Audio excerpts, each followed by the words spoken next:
Il règne avec sagesse. Plus qu'un chant, nous voulons les proclamer en ces débuts d'année.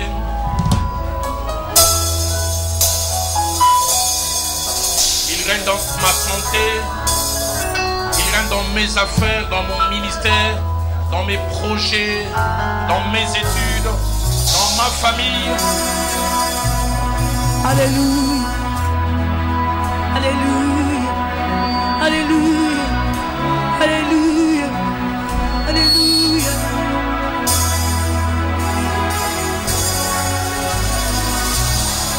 Vas-y, commence. Car Dieu est un Dieu puissant, il règne de son saint lieu avec sagesse. Oui, Dieu est un Dieu puissant, car Dieu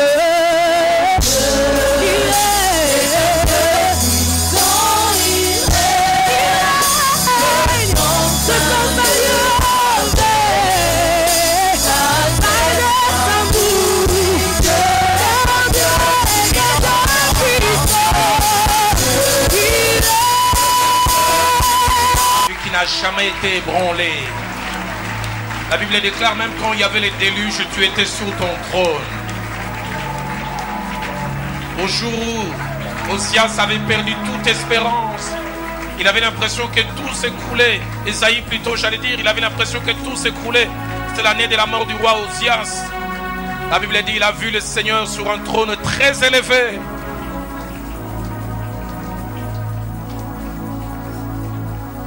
Notre déclaration ne change en rien ce que tu es. Mais nous faisons que les reconnaître. Et en ces débuts d'année, nous voulons reconnaître que tu règnes, tu domines. Mais aussi tu nous protèges. Tu es de notre côté. C'est pourquoi nous pouvons dire avec l'apôtre, si Dieu est pour nous, qui sera contre nous? Que 1000 tombent à nos côtés, 10 000 à notre droite, nous ne serons pas atteints. Merci de nous réunir en ces lieux. Et merci en ces débuts d'année de parler à nos cœurs, les miens y compris. Fais-les pour notre bien, mais fais-les pour ta gloire. Au nom de Jésus. Quelqu'un m'aide à dire Amen. Que Dieu soit béni. Est-ce qu'on peut acclamer les Seigneurs ce matin?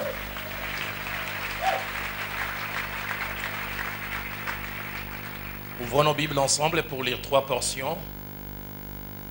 Jonas, chapitre 1er, du 1er au 4e verset, dans un premier temps.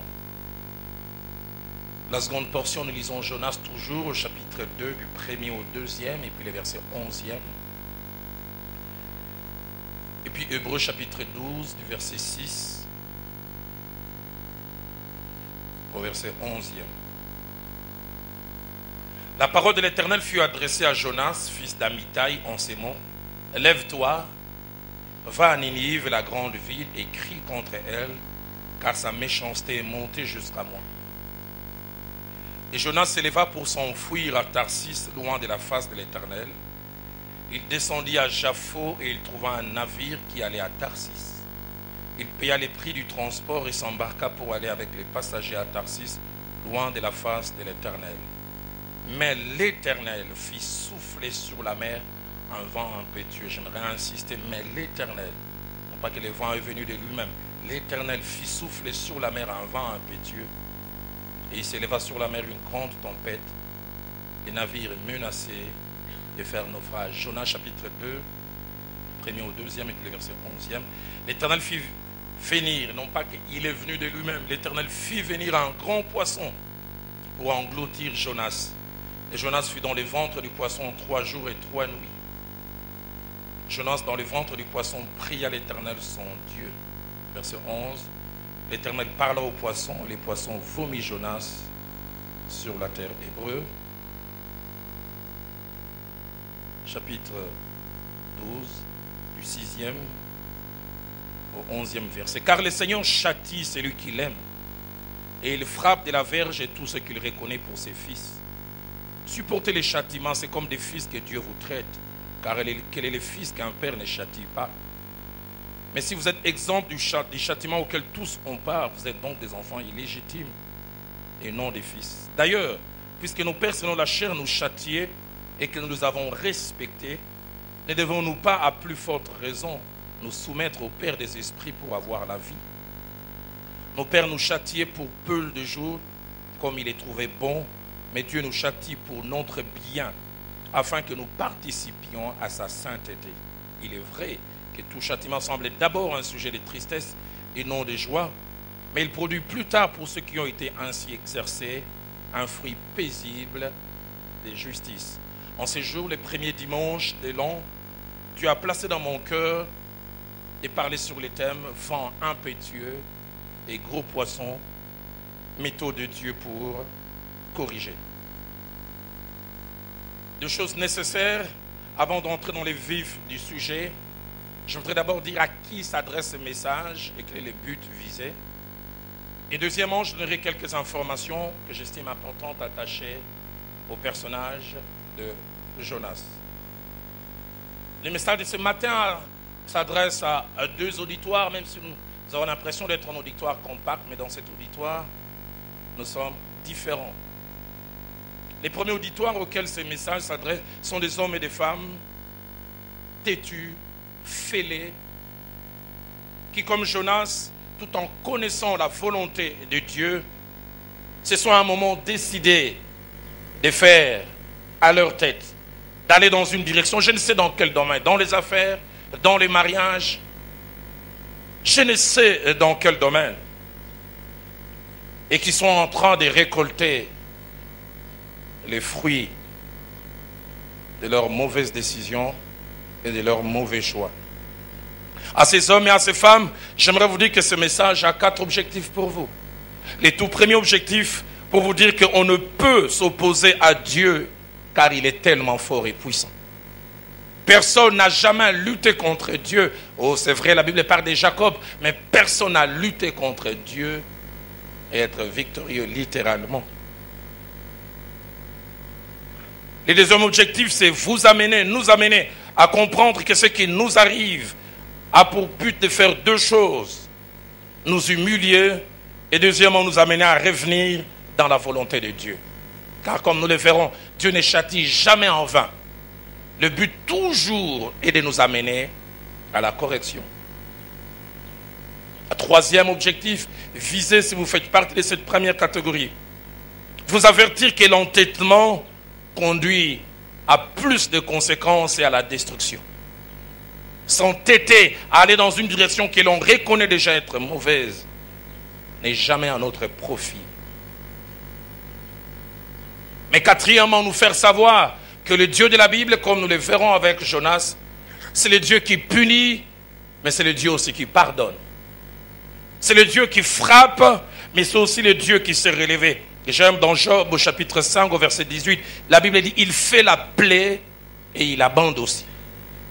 Il blesse, mais de la même main, il guérit. Contraste. Et Jonas que nous avons lu au chapitre 1er, verset 1 à 4, ainsi que Jonas 2, 1 à 2, nous parle des conditions difficiles dans lesquelles un homme se retrouve, mais voulu par Dieu. Il connaissait la volonté de Dieu qui voulait qu'il aille à un certain endroit pour remplir une certaine tâche. Mais volontairement, il décide de faire l'opposé, les contraires. Et alors qu'il rentre dans ces bateaux, les gens voient un client normal, mais ils ne savent pas qu'il y a un client qui a des problèmes avec Dieu. Ou ils voient un vent, ils pensent que c'est un vent normal. Or, la Bible dit, l'Éternel fit lever un vent. J'aimerais dire, Dieu fait lever les vents pour nous contrecarrer quelquefois.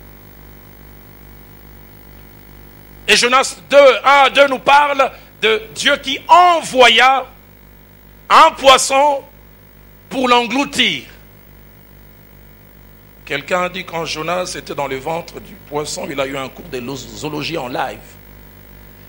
Il avait appris la digestion des animaux et des poissons, mais là où il vivait, on ne sait pas à quel niveau il était, il a vu le sucre pancréatique être sécrété, tchou-tchou, c'est tombé sur lui. Mais ce que j'aime même à cet endroit incommode, Jonas a fait une prière, et ce que j'aime, Dieu a entendu. Deuxièmement, ce message s'adresse aux hommes et aux femmes qui sont en train d'être tentés et pourraient peut-être l'être demain, de s'opposer à la volonté de Dieu. Ils la connaissent ou ils la connaîtront, mais ils seront tentés d'aller dans une autre direction pour toutes sortes de raisons. À ces hommes et à ces femmes, j'aimerais dire que ce message a 3 objectifs. Le premier, c'est vous informer que d'autres avant vous ont été tentés par certaines choses à aller à l'encontre de la volonté de Dieu et en sont sortis marqués. Je le dis souvent ici, mon père, un enseignant, dit il n'y a pas de nouvelles gaffes, il n'y a que de nouveaux gaffeurs. Dans Ecclésiaste, au chapitre 1er, au verset 9, les sages disent ce qui a été, c'est ce qui sera. Et ce qui se fait, c'est ce qui se fera encore. Il n'y a rien de nouveau sous le soleil. Le deuxième objectif, c'est nous amener à comprendre que nous pouvons et même nous devons éviter de devenir des références négatives.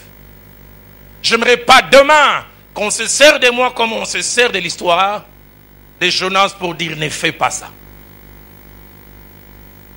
1 Corinthiens 10, verset 11. Certes, l'apôtre Paul se sert du parcours de ces gens pour dire aux Corinthiens, ces choses leur sont arrivées pour vous servir d'exemple. Et ces choses qui leur sont arrivées n'ont pas été positives. Dieu les a frappées. Il dit, elles ont été écrites pour notre instruction. Que des gens qui vivent comme s'il n'y avait pas un passé. Si vous n'apprenez pas des erreurs des autres, vous deviendrez vous-même une référence.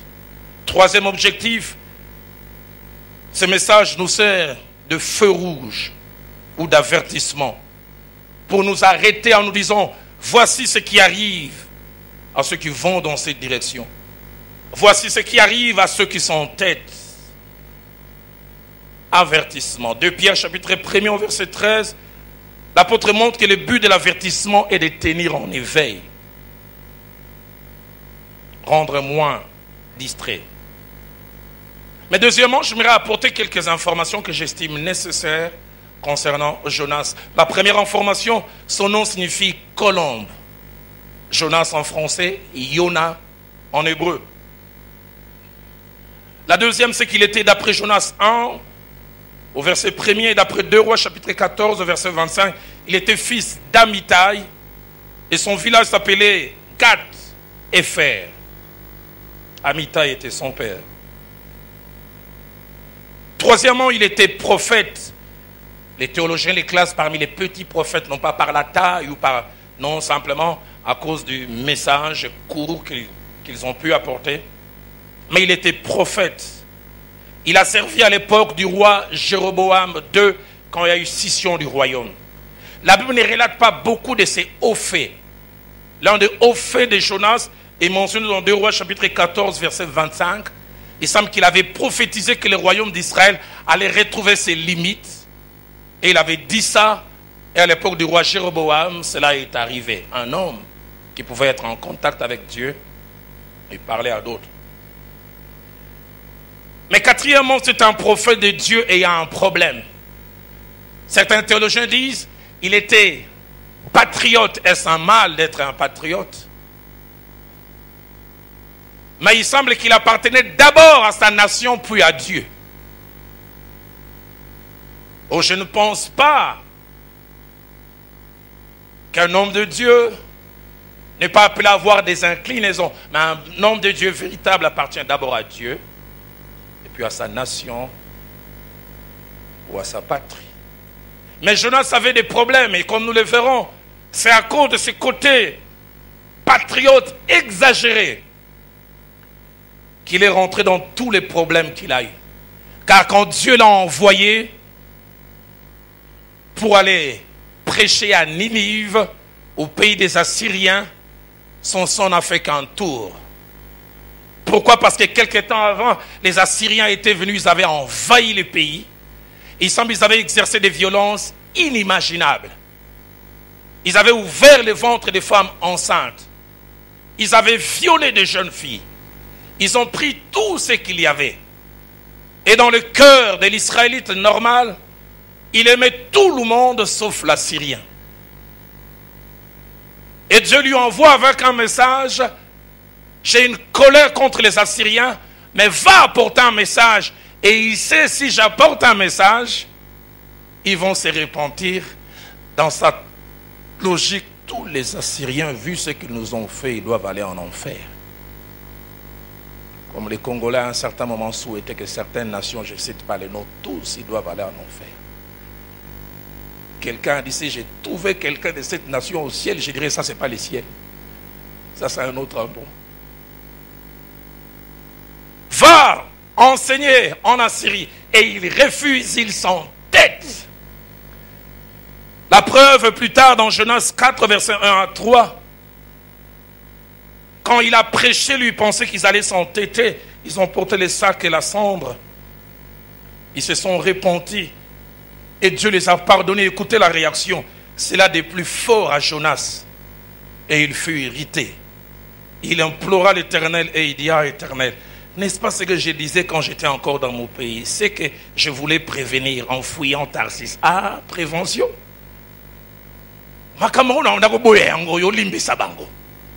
Je savais que ça arriverait comme ça. Il dit, c'est que je voulais prévenir. Il voulait prévenir que Dieu soit bon avec des gens. Car je savais que tu es un Dieu compatissant et miséricordieux. Lent à la colère et riche en bonté. Et qui te répand du mal. Écoutez le verset 3. Maintenant, Éternel, prends-moi donc la vie, car la mort m'est préférable à la vie. Il veut dire, je préfère mourir que de voir ces gens convertis. Y a-t-il des prédicateurs maï-maï?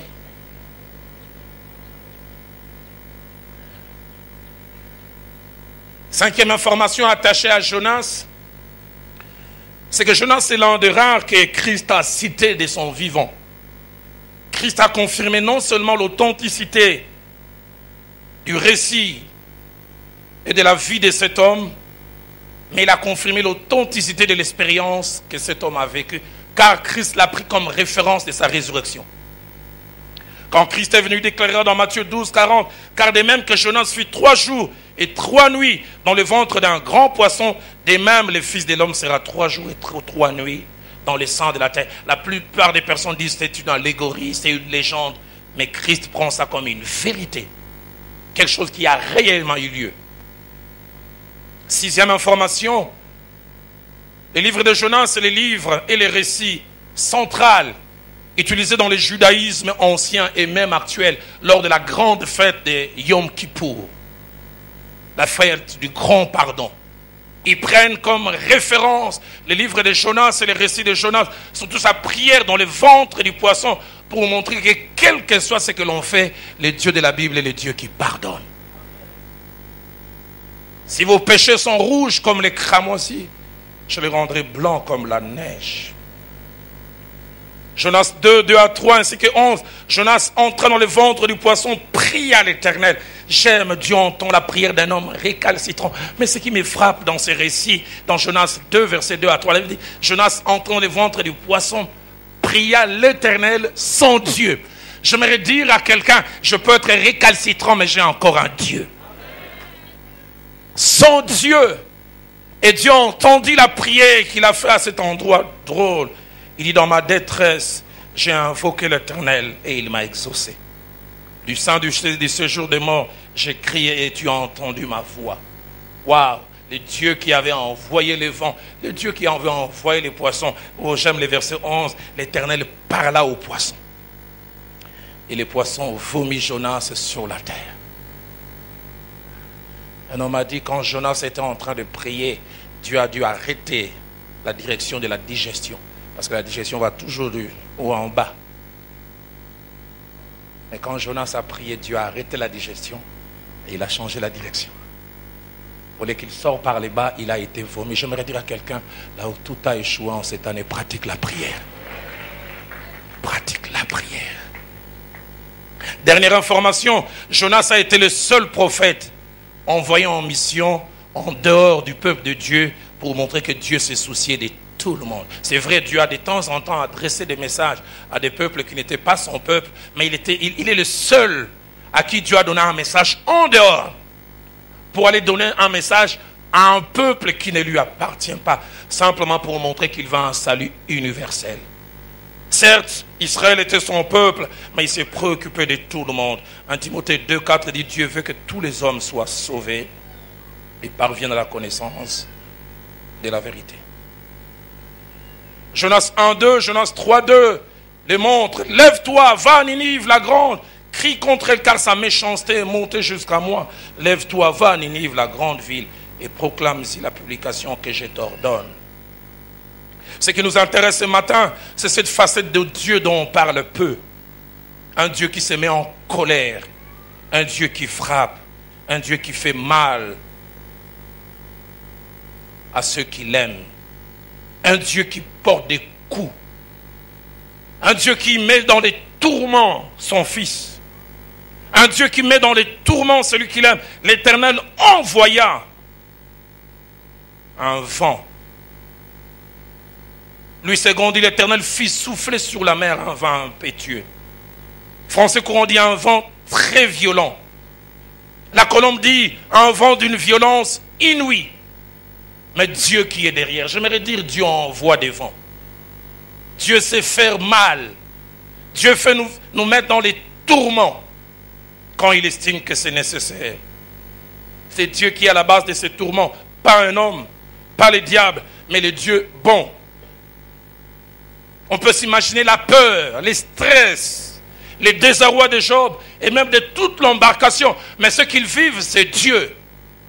Ils perdent même ce qu'ils avaient parce qu'ils voulaient coûte que coûte retrouver la paix. D'où cela nous vient? Mais Dieu, j'aimerais nous dire, Église, Dieu, le Dieu qui frappe quelquefois. Jonas 1, 14 à 15 nous montre l'instant où Dieu laisse que les autres se désolidarisent de lui afin qu'ils subissent seuls les affres et les conséquences de sa désobéissance. Il est découvert que c'est lui qui, à la base, on décide de les jeter dans l'eau. Solitude, parce qu'il est désobéissant. Alors ils invoquèrent l'Éternel. Dieu dit, ô Éternel, ne nous fais pas périr à cause de la vie de cet homme et ne nous charge pas du sang innocent, car toi, Éternel, tu fais ce que tu veux. Puis, ils prirent Jonas et les jetèrent dans la mer, et la fureur de la mer s'apaisa. Jonas 2:1 commence par nous faire croire qu'il a directement été avalé par les gros poissons. Mais une bonne lecture nous montre que cela n'est pas arrivé du coup. Le verset 4, puis le verset 6 à 7 nous montre ce qui est arrivé au départ. Tu m'as jeté dans l'abîme, dans le cœur de la mer, et les courants d'eau m'ont environné. Toutes les vagues et tous les flots ont passé sur moi. Verset 6, les eaux m'ont couvert jusqu'à m'ôter la vie. L'abîme m'a enveloppé. Les roseaux ont entouré ma tête. Les roseaux ne pouvaient pas entourer sa tête dans le ventre du poisson. Cela montre qu'il est tombé au plus bas, au plus profond. Le verset 7 ajoute, je suis descendu jusqu'aux racines des montagnes. Oh, Jonas a mieux vu que le commandant Cousteau. Nous, on voit cela dans les documentaires, mais lui, il a vécu ça en live. Je suis descendu jusqu'aux racines des montagnes. Les barres de la terre m'enfermaient pour toujours. Et ce n'est qu'après, quand il était au plus bas, buvant plusieurs gorgées, que Dieu a envoyé un poisson pour l'engloutir. Enfin, un petit gros poisson était le langage de Dieu pour dire à son serviteur, je ne suis pas d'accord avec toi. Ce que tu fais n'est pas bon, ni bon pour toi, ni bon pour moi. Va un peu tuer poisson. Avec l'eau de souffrance était le message de Dieu, c'est-à-dire des situations qui cachent quelque chose. Est-ce que toi et moi nous comprenons quand Dieu nous parle au travers des circonstances? Oh, c'est une coïncidence. Ces échecs répétés, c'est une coïncidence. Tu vas chercher du travail, j'ai l'honneur, on t'écrit, nous avons le regret. Tu passes premier stade, deuxième. Juste à l'interview, on te remballe encore. Ça arrive 6, 7 fois, tu dis, oh, coïncidence malheureuse. Tu n'arrives pas à décoder le message de Dieu. C'est marché t'est accordé. On te dit, tu l'auras. Et puis voilà en dernière minute. Ne veux-tu pas t'arrêter et dire, Seigneur, pourquoi cette répétition?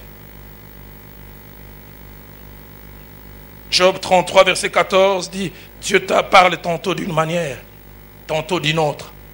On n'y prend point garde. On ne parle pas simplement de manière audible. Le verset 19 dit, il parle par la douleur quelquefois. Il parle par la souffrance. Il utilise quelquefois la souffrance comme moyen. Et ce vent, c'est la souffrance voulue par Dieu pour faire réfléchir. Psaume 104, verset 4, dit que Dieu fait des vents ses messagers et même du feu ses serviteurs. Des vents violents, il en fait ses messagers. Il faut lui donner ses messages. Dans Exode 4, verset 8, alors que Moïse est envoyé vers le peuple de Dieu, écoutez ce que Dieu lui dit: s'ils n'écoutent pas la voix du premier signe, ils écouteront la voix du second. Il y a des signes qui ont un message derrière. Mais est-ce que nous entendons les messages que ça dit? Des portes qui se ferment, mais tu n'entends pas les messages de Dieu. Plus rien ne va, mais tu n'entends pas les messages. Seigneur, aide quelqu'un à prendre conscience que Dieu veut me parler. Dieu est en train de me parler. Ce vent n'est pas un hasard. Dieu veut m'enseigner quelque chose. Ce poisson qui m'a englouti a un message. Frères et sœurs, retenez ces deux choses à ce niveau de mon message. La première, c'est que le Dieu de la Bible est bon et amour, mais dans sa bonté, dans son amour, il sait faire aussi mal, frapper, punir, ou mieux, châtier. Le fait de punir et de châtier n'enlève en rien son côté amour. Deuxièmement, lorsque Dieu punit, châtie, fait mal, il ne vise pas notre destruction. Il vise trois choses. Premièrement, il vise la prise de conscience de notre mal et de notre égarement. Deuxièmement, il vise la repentance et l'humiliation. Et troisièmement, il vise les retours à un style de vie. Il y a une marche qui lui plaît. Bref, il vise la correction. Et Hébreux chapitre 12, versets 6 à 11, que nous avons lu au début, l'apôtre nous montre plusieurs choses qu'il est bon que nous puissions non seulement comprendre, mais intérioriser. La première des choses, c'est que les châtiments ou la punition sont la preuve de deux choses. Premièrement, la preuve de l'amour que Dieu nous porte dans son cœur. Et deuxièmement, la preuve que Dieu nous reconnaît comme ses fils. Bizarre. Écoutez ce que l'apôtre dit. Le Seigneur châtie celui qu'il aime. S'il veut te montrer qu'il t'aime, il ne te laisse pas aller dans le mal. Il vient, il frappe, et même il frappe bien. Et il frappe de la verge tout ce qu'il reconnaît pour ses fils. Français courant dit, il corrige. Je n'ai jamais oublié. Dommage qu'elle est là, mais je suis obligé d'en parler. Je n'ai jamais oublié la première fois où j'ai puni Younis. Petit ange, mais qui mettait des dégâts dans ma bibliothèque. Je lui avais dit, Younis, il ne faut jamais toucher mes livres. 1 année et demie. Un jour, je viens la trouver nageant comme dans une piscine dans mes livres. Elle a oublié. Celui qui a puni n'a jamais oublié. Et j'avais un petit fouet que j'avais baptisé du nom du fouet que mon maître de l'école primaire utilisait en 69. Maître Antoine, je n'ai jamais oublié. Le premier jour, je suis rentré à la télé de Kalina, elle a fait sortir ce fouet, il a dit, lui il s'appelle Elongola Pio. Répétez, Elongola Pio. C'est lui qui enlève les foies. Je l'avais baptisé de la même manière. Et je disais à Eunice, le jour où tu vas toucher le livre de papa, Elongola Pio, le petit frère de l'autre là, va sévir. Et ce jour-là, je me suis rendu compte que les gens disent que les petits enfants sont des anges, mais ils ne sont pas des anges. Alors que baigner dans mes livres, j'ai pris l'ongola Pio, j'ai dit, Eunice, papa a dit, le jour où tu vas baigner dans les livres, déranger les livres de papa, qu'est-ce qu'il va faire? Il va pardonner.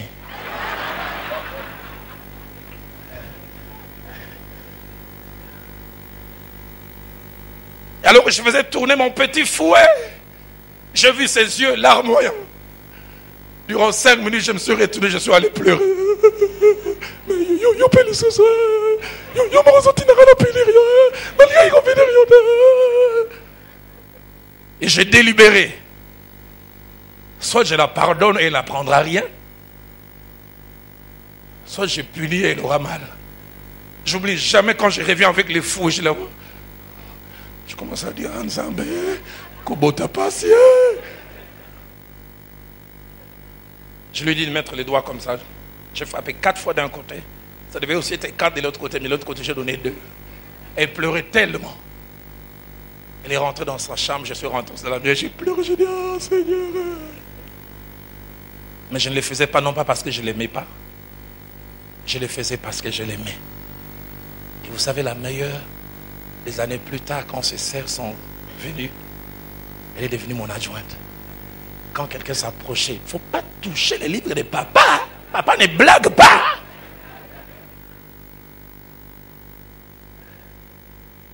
Le Seigneur châtie celui qu'il aime.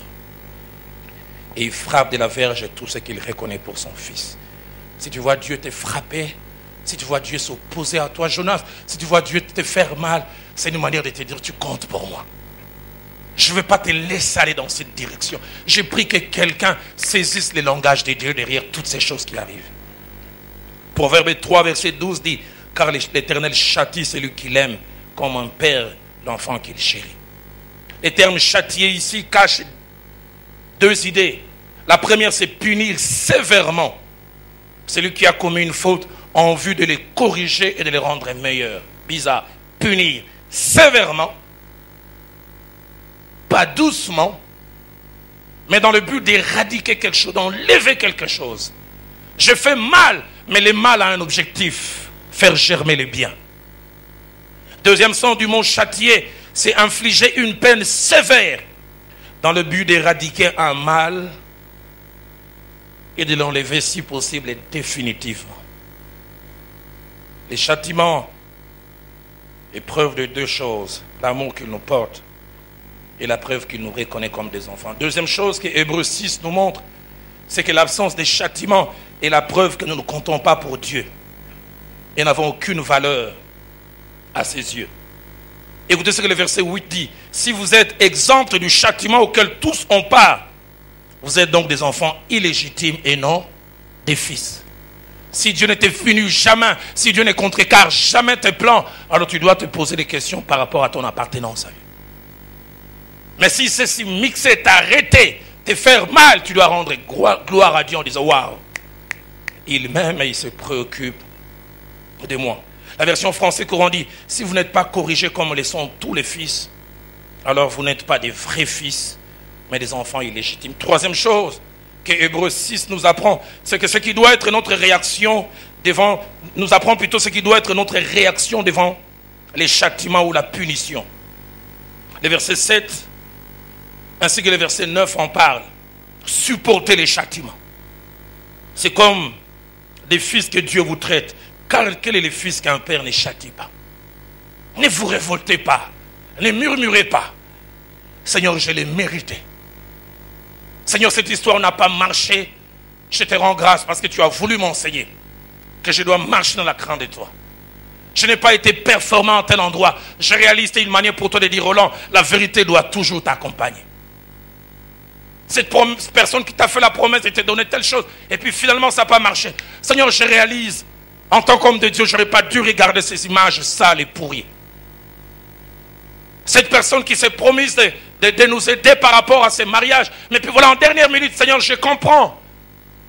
Les pasteurs n'est pas au courant, nos responsables ne sont pas au courant. Mais nous avons vécu des fiançailles sales, pourries. Et c'est normal que nous méritions ça. Et Seigneur, nous apprenons la prochaine fois, nous nous comporterons mieux. Supporter les châtiments. Et puis le verset 9, d'ailleurs, puisque nos pères selon la chair nous ont châtiés et que nous les avons respectés, ne devons-nous pas à plus forte raison nous soumettre au Père des esprits pour avoir la vie, nous soumettre à lui, malgré les châtiments. Quatrième chose que ce texte nous apprend, c'est que la punition de Dieu ou le châtiment a un but, nous corriger et nous rendre meilleurs. Écoutez ce que le verset 10 dit, nos pères nous châtiaient pour peu de jours, comme il les trouvait bons. De la même manière, Dieu les trouve bons. Mais Dieu nous châtie pour notre bien. Dites avec moi, pour notre bien. Bizarre, châtier, c'est faire mal sévèrement. Mais la Bible dit, Dieu nous fait mal sévèrement, mais pour notre bien. Pour notre profit. Pour notre intérêt. Qu'est-ce que Dieu est en train de faire de négatif? Qu'est-ce qu'il a fait de négatif? En 2015, et tu réalises, ça c'est pour mon bien. Et j'aime ce que le verset 10 dit à la fin, afin que nous participions à sa sainteté.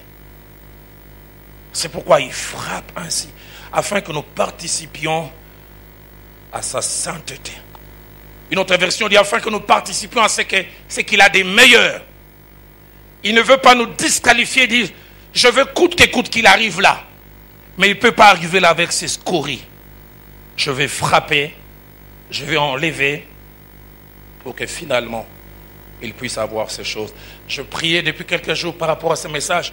Dieu m'a dit il y a plusieurs qui en 2015 auraient dû avoir des choses.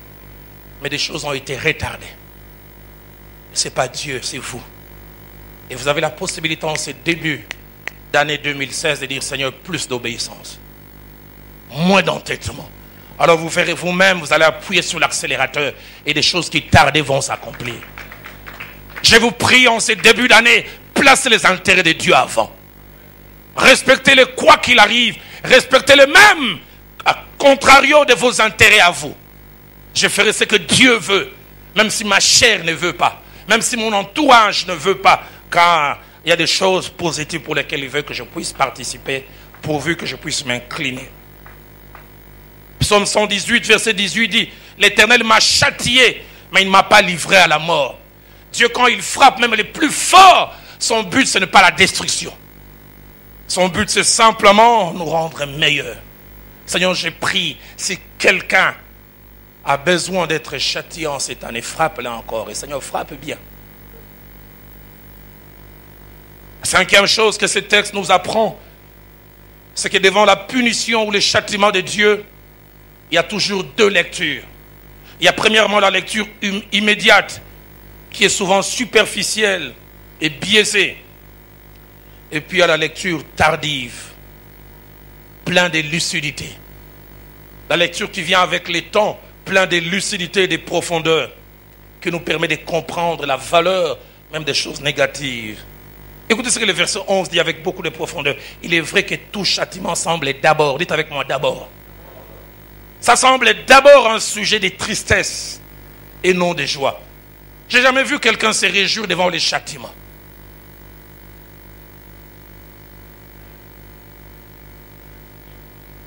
Et puis il dit, mais il produit plus tard, dites avec moi plus tard. Il produit plus tard pour ceux qui ont été ainsi exercés un fruit paisible et de justice. Au départ, murmure. Qu'il y a des choses que Dieu fait, nous ne comprenons pas du coup. C'est pourquoi j'aime quand Christ veut laver les pieds de Pierre. Pierre refuse, tout est dans l'immédiat. Il dit, ce que je fais maintenant, tu ne le comprends pas. Mais tu le comprendras bientôt. Quand Joseph est vendu par ses frères, il a l'impression que Dieu l'a rejeté, Dieu l'a oublié. Genèse 45, verset 5. Puis Genèse 45 au verset, Genèse 50, verset 20. Plus tard, il dira, vous aviez médité de me faire du mal, mais Dieu l'a transformé en bien. Et je suis étonné quand il dit, ce n'est pas vous qui m'avez vendu, c'est Dieu qui m'avait envoyé. Mais quand on les vendait, il ne voyait pas la main de Dieu. J'aimerais dire, ne sois pas dans la lecture immédiate. Ne sois pas dans les conclusions immédiates. Laisse Dieu aller jusqu'au bout. Tu sauras ce qu'il est en train de faire, où il veut t'amener. Et en voulant conclure en ces jours, j'aimerais nous donner un certain nombre de principes attachés à la correction qu'il est bon que nous puissions retenir. Le tout premier principe, c'est que la correction n'est jamais un impératif ou une obligation. La correction est évitable. J'aimerais insister, la correction n'est pas un impératif, ce n'est pas une obligation. La correction, elle est évitable. Et la seule manière de l'éviter, c'est d'obéir à Dieu. Celui qui obéit à Dieu ne subira pas les fouets de la correction.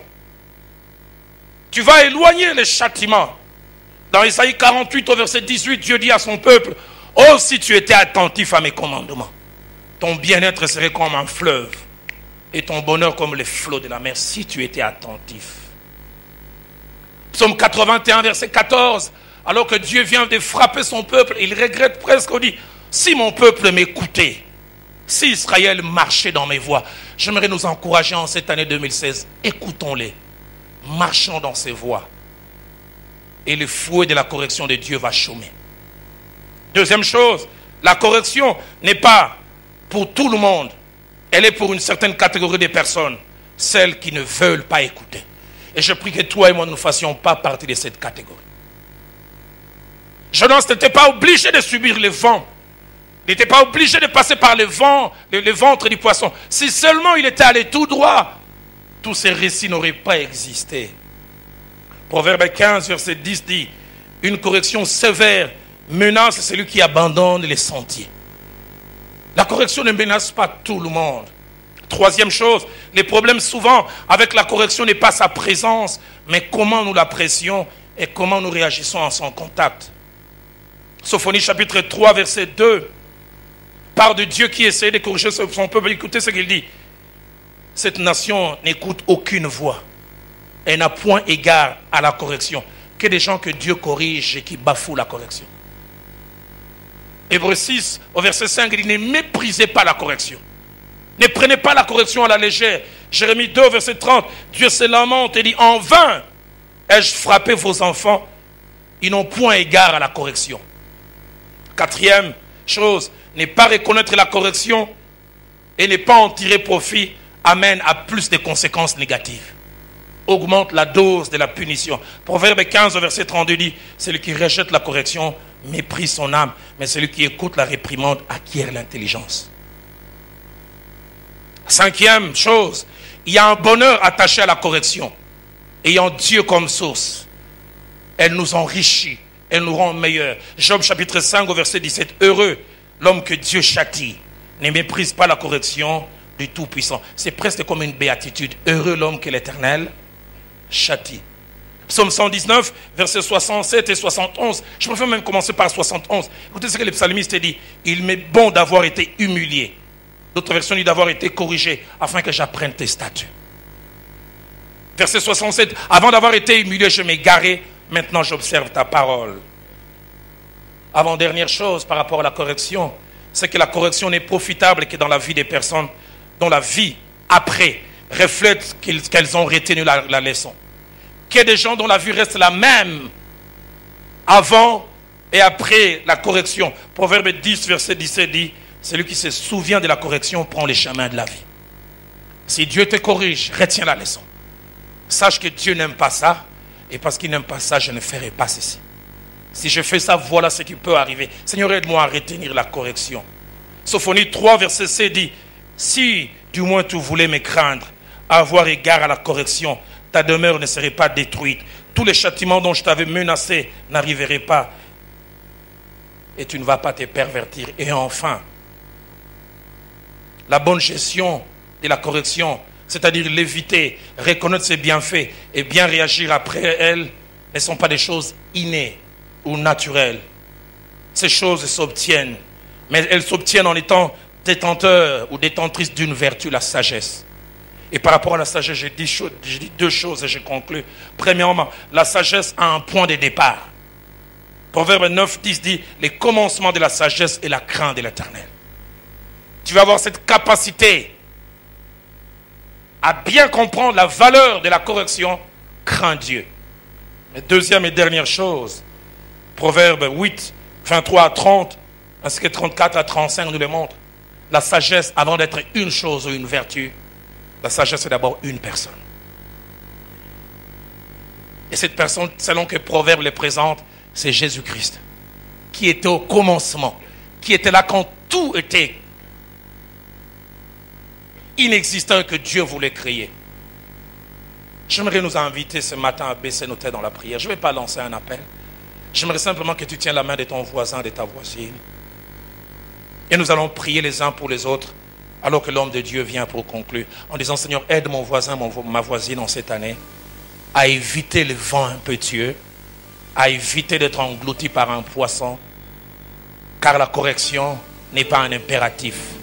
Prie pour lui, pour elle, en disant, Seigneur, qu'il soit plus obéissant à ta volonté, plus obéissant à ta parole, qu'il apprenne à faire ce que tu veux, afin que toutes sortes de châtiments négatifs ne soient pas son partage. Élève ta voix.